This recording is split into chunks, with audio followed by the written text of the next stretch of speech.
Assalamualaikum warahmatullahi wabarakatuh. Perkenalkan semuanya, nama saya Rayu Diasari dengan NPM 2311031139. Di sini saya akan menjelaskan tata cara pengerjaan dan menjelaskan hasil data regresi dari tugas proyek 1 dari mata kuliah Ekonometrika. Jadi di sini karena kami akan mengerjakan cik 9, maka langkah yang pertama yaitu kita akan memasukkan data dari cik 9 ini ke eViews. Karena kita menggunakan cik 9, kita pilih data cik 9 yang ada logo eViews-nya ini.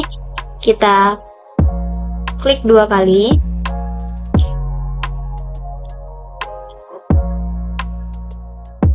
Kemudian yang ini kita abaikan, kita X-in aja. Terus di sini di bawah udah ada tampilan untuk eViews-nya, kita klik. Kemudian di tampilan eViews ini kita pilih quick, kemudian kita pilih estimate equation untuk menampilkan data equation-nya. Nah, dari sini di tabel ini kita memasukkan konstantanya, yaitu ada Y, C, PC, PB, dan YD. Nah, untuk konstantanya itu sendiri kita sesuaikan dengan data yang ingin kita masukkan ke eViews-nya.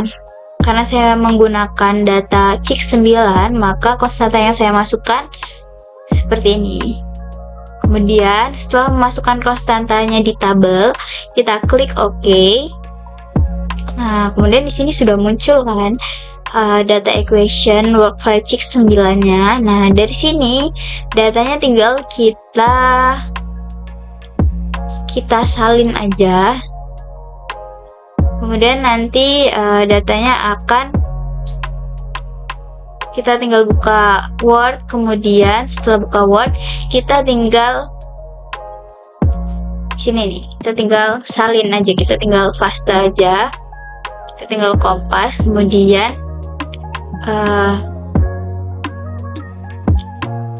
nah, dari hasil regresi ini saya akan menjelaskan dari hasil regresi ini. Berdasarkan hasil regresi itu diperoleh persamaan, yaitu yang pertama ada YH atau Y topi sama dengan 27,688981 min 0,109764 PCI plus 0,031975 PBI ditambah 0,226694 YDI. Nah, angka-angka ini semuanya berasal dari tabel regresi ini, yaitu untuk angka yang di atas itu berasal dari koefisien regresinya. Kemudian untuk data yang ada di dalam kurung ini berasal dari standar error yang ada di data. Kemudian untuk T, data yang ada di T ini berasal dari data yang ada di T statistik di tabel. Kemudian angka-angka ini kenapa di PC ini menunjukkan negatif? Karena menunjukkan kalau PC ini pengaruhnya negatif kepada konsumsi, atau ketika PC ini naik maka konsumsi terhadap daging ayam akan menurun. Jadi sebelumnya aku jelasin dulu, PC ini adalah price of chicken atau harga dari daging ayam. Jadi diibaratkan sebagai harga ayam itu sendiri, koefisiennya negatif.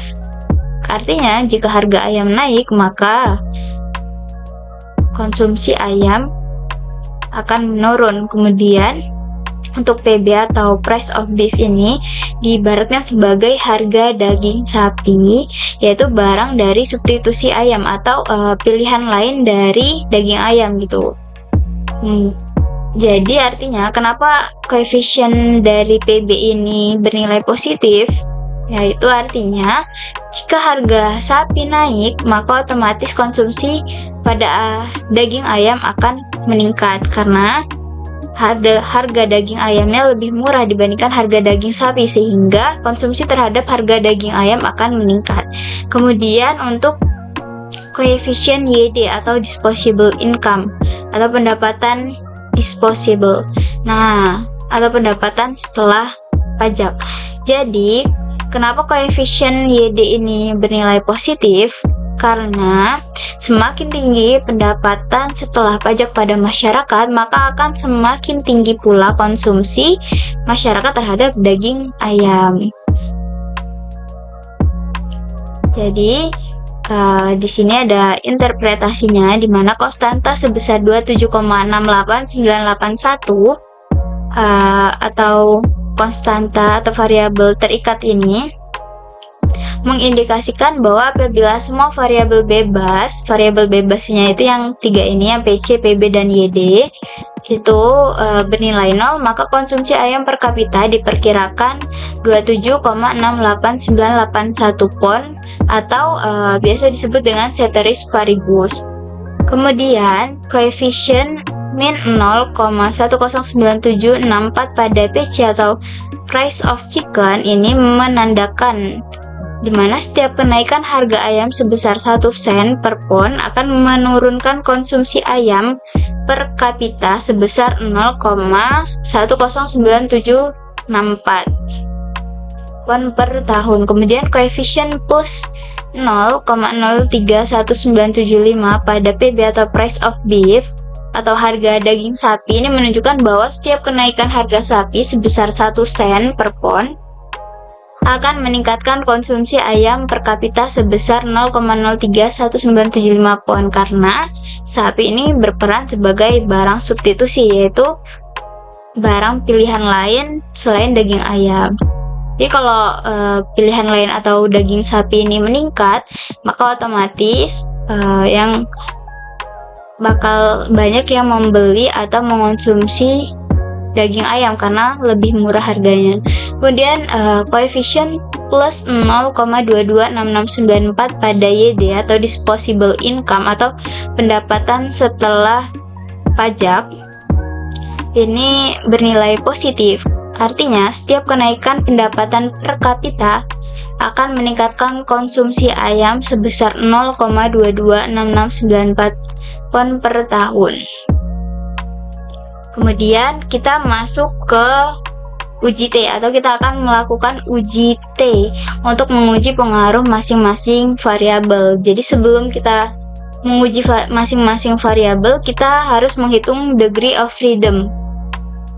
Nah, degree of freedom ini dihitung dengan rumus degree of freedom sama dengan N dikurang K dikurang 1. Jadi N ini merupakan jumlah observasi atau jumlah observasi dari datanya, yaitu 29. Kemudian K ini merupakan konstanta atau variabel bebas, jadi jumlah dari konstantanya yaitu 3. Maka DF ini sama dengan 29 dikurang 3 dikurang 1 yaitu 25. Nah, untuk variabel PC atau price of chicken itu hipotesis 0 atau H0 nya yaitu B1 lebih besar sama dengan 0 dan HA-nya B1 lebih kecil daripada 0. Karena koefisiennya negatif, maka karena koefisiennya ini negatif, maka daerah penolakannya berada di sisi kiri dan hasilnya signifikan, yaitu dimana T hitung itu lebih kecil dari T tabel sehingga hasilnya signifikan, yang artinya kenaikan harga ayam ini terbukti dapat menurunkan konsumsi ayam. Kita T hitung untuk setiap variabel PC, PB, dan YD itu kita melihat dari sini, dari T statistiknya, dari mulai min 3, 1, 15. Kemudian untuk T tabel itu untuk setiap variabel itu sama, yaitu 1,708. Nah, ini didapat dari data tabel yang ada di buku Student Moon di halaman 288. Kemudian yang kedua yaitu variabel PB dengan hipotesis 0 itu sama dengan B2 kurang dari sama dengan 0 dan HA-nya atau hipotesis alternatifnya B2 lebih besar dari 0. Karena koefisiennya positif atau T hitung nilainya ini positif, maka daerah penolakan yang diarsir di sisi sebelah kanan. Jadi daerah yang diarsir ini merupakan daerah penolakan H0-nya, kemudian daerah kurva yang tidak diarsir ini merupakan daerah penerimaan H0. Jadi karena T hitung dari variabel PB ini lebih besar daripada T tabel, maka hasilnya signifikan. Artinya kenaikan harga sapi ini mendorong peningkatan konsumsi ayam. Kemudian ada variabel YD. Jadi hipotesisnya sama dengan variabel PB, yaitu karena variabel untuk YD ini nilainya positif, koefisiennya positif, maka daerah penolakan H0-nya berada di sebelah kanan atau daerah yang diarsirnya ada di sebelah kanan. Kemudian dikarenakan T hitung ini jauh lebih besar dari T tabel, maka hasilnya signifikan, yang artinya disposable income atau pendapatan disposable ini berpengaruh kuat dalam meningkatkan konsumsi ayam. Kemudian kita akan melakukan uji F atau uji simultan. Jadi untuk mengetahui apakah variabel bebas secara bersama-sama berpengaruh terhadap konsumsi ayam, maka kita akan melakukan uji F, yaitu di mana hipotesis 0 atau H0-nya ini sama dengan B1 sama dengan B2 sama dengan B3 sama dengan 0. Tetapi HA-nya tidak semua B1, B2 atau B3-nya itu sama dengan 0. Maka hasil uji F menunjukkan bahwa secara simultan ketiga variabel ini berpengaruh signifikan terhadap konsumsi ayam. Yaitu kita bisa lihat dari hasilnya, yaitu F hitung itu lebih besar dari F tabel, yang artinya secara simultan ketiga variabel bebas yaitu PC, PB, dan YD ini berpengaruh signifikan terhadap variabel terikat atau konsumsi daging ayam. Bisa kita lihat di sini. Untuk kurvanya juga berbeda ya. Ini untuk uji F seperti ini dan untuk uji T seperti ini.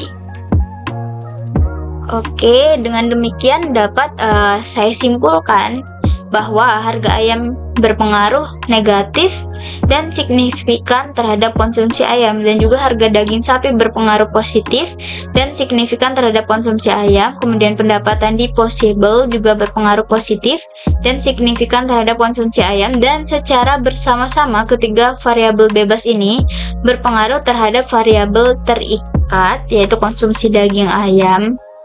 Oke, jadi sekian pemaparan tata cara pengerjaan dan penjelasan mengenai hasil dari proyek 1 ekonometrika saya. Jika saya ada salah kata, saya memohon maaf.